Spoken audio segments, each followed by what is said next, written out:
Hello viewers, welcome to the next session on the stereochemistry of organic compounds. In our today's session, first we will review what we had discussed in our previous sessions. Then we shall move on to another type of stereoisomerism, that is optical isomerism, and we will talk about optical activity. Then we shall talk about the instrument called polarimeter that is used to measure the optical activity. We shall talk about chirality, enantiomers and racemic mixtures, and finally we will summarize our today's work. In our previous session, we had discussed that configurational isomerism, which is one type of stereoisomerism, can further be of two types. We have already discussed geometrical isomerism in our previous session. Today we shall talk about optical isomerism. What is optical isomerism? It is existence of two or more isomers of a substance that differ in their optical activity. What is optical activity? Optical activity is one of the physical properties. You have studied many physical properties about compounds like melting point, boiling point, density. Similarly, optical activity is also a physical property. It is the property of a molecule to rotate the plane of plane polarized light. Molecules which rotate the plane of plane polarized light are said to be optically active. But what is this plane polarized light? We are familiar with the light, that is, we call it the ordinary light. It consists of oscillating electrical and magnetic fields, or we can say the waves vibrating in all directions perpendicular to the direction of the beam of light. Say this is the beam of light shown in the red line, then these are different directions in which it is oscillating. On passing this ordinary light through a device called polarizer, its oscillations in all but one direction are blocked, and the light emerging from the polarizer oscillates in only one plane. We can show it like this. This is ordinary light, and when it is passed through a polarizer, now we have got its vibration in one plane only. This light is called plane polarized light. Plane polarized light we can show like this also, because each ray will have its two components, magnetic field and electrical field, and they are at 90 degree to each other. So, they oscillate in a plane, like this is the oscillating electrical field in this plane, then its magnetic field is in a plane which is perpendicular to it, shown in yellow color here, which is like in horizontal plane here. This is a vertical plane shown in this. So, this light which has got now two components, its electrical field and magnetic field. It is the electrical field that is more important, because these interact with the moving electrons in a molecule that causes rotation of this plane polarized light. So, this is ordinary light. When it is passed through a polarizer, we get plane polarized light. When this plane polarized light is passed through solution of any optical active substance, then we find that its plane has been rotated by some angle. Generally, this angle of rotation is represented by alpha. The substances those rotate the plane of plane polarized light to the right are called dextrorotatory, and those which rotate it in the left direction are called levorotatory.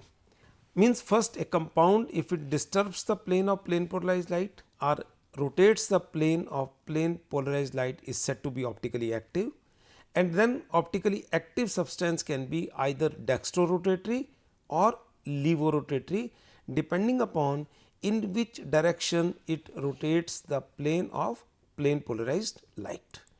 Dextrorotatory substances are represented by plus sign, or a small d is written before the name for that particular compound, and levorotatory substances are represented either by minus sign or a small l is written before their name, and the angle of rotation is represented by alpha. So, rotation of any substance can be written as plus or minus, and then the number of degrees by which the plane of plane polarized light has been rotated. This is the instrument that is used for measuring the optical activity of different substances. We call it polarimeter. It is in a sketch diagram for that. This is ordinary light, that is a light source where vibrations are in all planes. It is passed through a polarizer, which is generally a Nicol prism. After that, we have vibrations in one plane only, that is we get plane polarized light. This plane polarized light is passed through this tube which contains the compound either as liquid or its solution, and then after that, when this plane polarized light comes out, we measure the angle by which the original plane has been rotated. Now, as I said earlier that the rotation to the plane of plane polarized light is caused by the interaction with substance, molecules of that substance. Each molecule causes a very small amount of rotation to the plane polarized light, and what we observe here is the total amount that has been rotated due to interaction with various molecules. It means the magnitude of this rotation will depend upon that how many molecules have interacted in the path of this plane polarized light inside the tube. More the number of molecules, more will be the rotation observed. It means for the same substance, if we take the solution of different concentrations or we take the tube in different lengths with the same concentration, the value of alpha will be different. So, in order to have a uniformity so that we can compare the optical activity of different substances, we define a term which we call as specific rotation. Specific rotation is defined as that it is the angle of rotation in degrees of the plane of polarization when plane polarized light passes through 1 decimeter long tube containing this substance in solution at a concentration of 1 gram per milliliter in a polarimeter. Mathematically, we can write it like this, that alpha written in the square brackets. Alpha is the observed rotation, but when we write alpha in square bracket, that represents a specific rotation. This is equal to alpha observed in degrees divided by the length of the tube in decimeter. So, obviously, if it is 1 decimeter tube, it will be 1. Suppose it is a 2 decimeter tube, so L will be equal to 2. So, obviously, specific rotation will be half of the observed rotation, and C represents the concentration in grams per mil. Here this lambda, it represents the wavelength of the light source, because to some extent the rotation also depends upon that what is our light source. So, in order to be very specific, we also specify the wavelength of the light source that we are using, and T represents the temperature at which the measurement has been carried out. So, we try to define all the factors in it. Now, the question comes that why compounds exist as optical isomers. We said that some compounds they show optical isomerism and they differ in the property that is called optical activity. But why compounds show this isomerism? It is due to chirality in a molecule. Now, what is chirality? The term chirality has been derived from another term called chiral, and the chiral itself is derived from a Greek word care. Care means hands. So, what all it has to do with the hands? Let us first look at our hands. Say this is our left hand. Then if we see it across a mirror, we see its mirror image which is exactly like our right hand. You can compare your two hands, they will be exactly similar. Each of the hand is made up of this one palm, one thumb and 4 fingers. Similarly here, one palm, one thumb and 4 fingers. So, they are made up of identical parts. Here we have shown the mirror image of the left hand, or we can also say this is the mirror image of right hand. Now, let us try to superimpose these two hands in order to check whether they are identical or not. What we observe? We observe that two hands cannot be superimposed, because the thumb for one hand is in this direction, where the thumb for another hand is in this direction. So, they are not superimposable. Means what we observe, our two hands, although they are identical, but they are non superimposable. So, this property was given the name as handedness or chirality. So, chirality is a property that when there are two substances which are made up of identical parts, but they are not superimposable on each other. So, the objects which cannot be superimposed on their mirror images, they are called chiral. We have one example as our hands, even gloves can be chiral, or simply the letter P of the English alphabet. If we see its mirror image, and if we try to pick this P and put it over this P without changing the plane, means just shifting it from here to here, we find that it is not superimposable. So, it means this letter P of English alphabet is a chiral. Similarly, we can have many chiral objects in our routine life. Let us talk about some objects which can be superimposable. They are called achiral. One example, like chair of this type. There is a chair and then its mirror image. If I take this mirror image and put it over it, it will be exactly superimposable. So, this chair is achiral. Similarly, let us have the alphabet A from English, this A and its mirror image. If I now shift this A over it, it will be exactly superimposable. We can have another example like a butterfly. A butterfly and its mirror image, because it is symmetrical, we find that this mirror image butterfly is superimposable over it. So, such compounds which can be superimposed over each other are called achiral. Now, let us look for this concept in our organic molecules, and our simplest molecule is methane. The carbon with 4 hydrogens attached to it, they are arranged tetrahedrally. Now, let us have its mirror image. So, this is the mirror image of this molecule.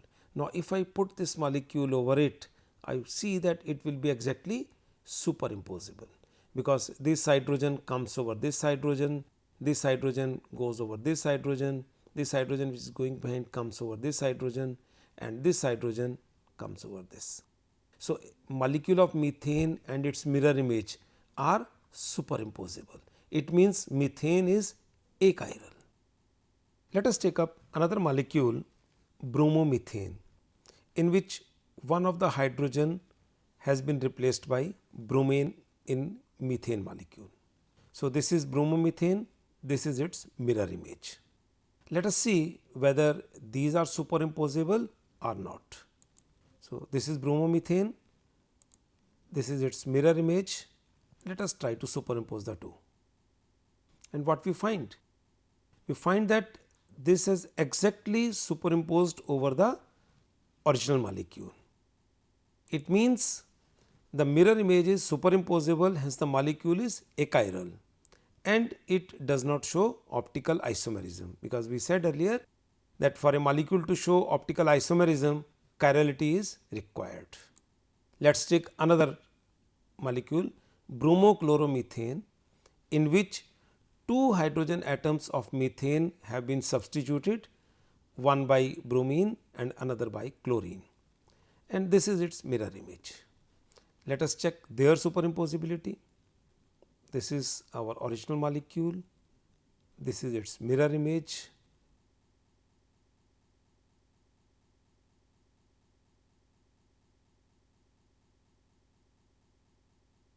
Again, what we find, that this molecule has superimposed over our original molecule, means the mirror image is superimposable, and hence this molecule is also achiral, and it also does not show optical isomerism.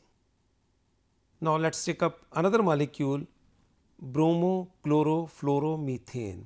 In this, 3 hydrogen atoms of methane have been substituted, one by bromine, another by chlorine, and third by fluorine. This is its mirror image. This is our original molecule, this is its mirror image. let us check their superimposability.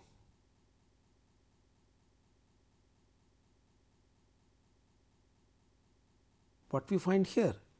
We find that now this is not superimposable over the original molecule. This part and this part, that is bromine and chlorine, have superimposed, but hydrogen and fluorine, they are not superimposable. It means this molecule and its mirror image, they are different compound, they are not identical. Non superimposable mirror images, hence it is chiral. Means it is due to chirality of this molecule that this exists in two different forms or as two different molecules, but they have the same formula, bromo chloro fluoro methane. So, where do they differ? They differ only in the arrangement of atoms in space, that is in their spatial arrangement. They differ in their configuration. We have already defined the term configuration in our previous session. Means these are the two isomers which have different configuration and they represent a pair of isomers called optical isomers. So, we can say now that chirality, which is non superimposability of mirror images, it is a necessary and sufficient condition for a molecule to show optical activity and hence optical isomerism. If two such compounds they do not exist, then optical isomerism does not exist and they will also be optically inactive. Optical activity is shown only if there are two non superimposable molecules, because one will be dextrorotatory, other is levorotatory. Let us come back to this molecule again, bromochlorofluoroethane. What is so special in this molecule that its mirror image is not superimposable over it? This molecule has one carbon atom which is attached to four different groups, whereas in case of methane, bromomethane and bromochloromethane, all the four groups were not different, they had some common groups in them. Second, such a carbon atom which contains four different groups attached to it, it is known as asymmetric carbon atom. Now, you may find in some places that this is also called as chiral carbon atom. I would like to specify here that overall a molecule can be chiral, an atom cannot be chiral. So, it is not correct to say chiral carbon, this molecule is chiral overall, but sometimes we use this term as chiral carbon when we have to differentiate it from other atoms like nitrogen or phosphorus etc. are there in molecule, then we use this term chiral carbon, but overall for molecule we must use chiral molecule. It is this carbon which has got four groups attached to it and it is this arrangement that has given rise to the optical isomerism, or you can say stereochemistry in this molecule. So, this is also called as stereogenic center. This is another term which is used, stereogenic center, because it is this center due to which stereochemistry in this molecule is originating. A molecule which possesses asymmetric carbon atom like this, it can exist in two optical active isomers, one will be dextrorotatory and other will be levorotatory. You see, this is a molecule in which carbon has got four different groups attached to it and we have its mirror image. We will find that this mirror image is non superimposable over it, as we have seen earlier for bromo chlorofluoromethane molecule. So, this is a pair of isomers which are non superimposable over each other, and such a pair of isomers they are called enantiomers. These two isomers, they will have all their physical and chemical properties which are identical, but they will differ in one property, that is their optical activity. One of these isomers will be dextrorotatory, then other will be levorotatory, and the magnitude of rotation will be exactly same. Why this magnitude of rotation is exactly same? Because the optical activity is observed due to interaction of the molecule with the plane polarized light. Since these two molecules are mirror image of each other, they also interact with this plane polarized light in just opposite way, but magnitude remains the same because the substituents are exactly the same. The electronic field which is there, which that is same for both the molecules. So, what we observe, that net resultant observed for optical activity is same in opposite direction. Let us look at the other characters of these enantiomers. Enantiomers are not superimposable on their mirror images. One of the isomer will obviously be dextrorotatory and other is levorotatory with the same magnitude. They will have all other physical and chemical properties which are identical.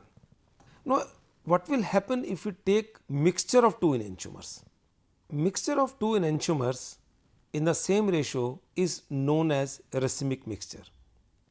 Racemic mixture will be optically inactive. That is, when we put in a polarimeter 50-50 ratio of two enantiomers, the net resultant will be 0. The obvious reason is that what happens, each enantiomer rotates the plane of plane polarized light in equal and opposite direction and they cancel each other's effect like this. This ordinary light pass through polarizer becomes plane polarized light. Now, let us say it is a solution of one compound, it rotates by some angle, it is a solution of second enantiomer which rotates this light by the same magnitude in opposite direction. So, net resultant will be just like our starting position. Actually, the two solutions are not kept separately. When we have the mixture of two enantiomers in the tube, so our light will encounter this type of molecule as well as this type of molecule, they will have their equal and opposite effect and net resultant will be 0 optical activity. The cause for optical inactivity of enantiomers in racemic mixture is said to be external compensation, because the effect produced by one type of enantiomer is externally compensated by another enantiomer. So, today we have discussed that optical isomerism exists in molecules due to chirality, and chirality is a property of non-superimposable of mirror images. So, today we first reviewed the work of our previous session and then we moved on to optical isomerism. We discussed that optical isomerism and optical activity in molecules is due to a property called chirality. Chirality means non-superimposability of the mirror images over each other. The optical activity is measured with the help of an instrument which is called polarimeter. Polarimeter involves the use of plane polarized light. This optical activity and optical isomerism is due to chirality. Chirality means handedness or non-superimposability of mirror images over each other. Then we talked about enantiomers and racemic mixture. So, we discussed that compounds which are chiral, they exist as optical isomers which are called enantiomers. Now, here one more thing I would like to specify, that today we had taken the example which had only one asymmetric carbon atom and there are two isomers which are possible, one we draw as the initial compound and second at its mirror image. But if a compound has got more than one asymmetric carbon atoms, then number of isomers will be much more, and that we will be discussing in our next session, that if a molecule has got two asymmetric carbon atoms or three asymmetric carbon atoms, then how many optical isomers are possible, and we will find that some of these may be even optically inactive. But the cause of optical inactivity there and the cause of optical inactivity of racemic mixture is different. Racemic mixtures, they become optically inactive because in the mixture the two compounds are there which are rotating the plane of plane polarized light in opposite direction by the same magnitude. So, in our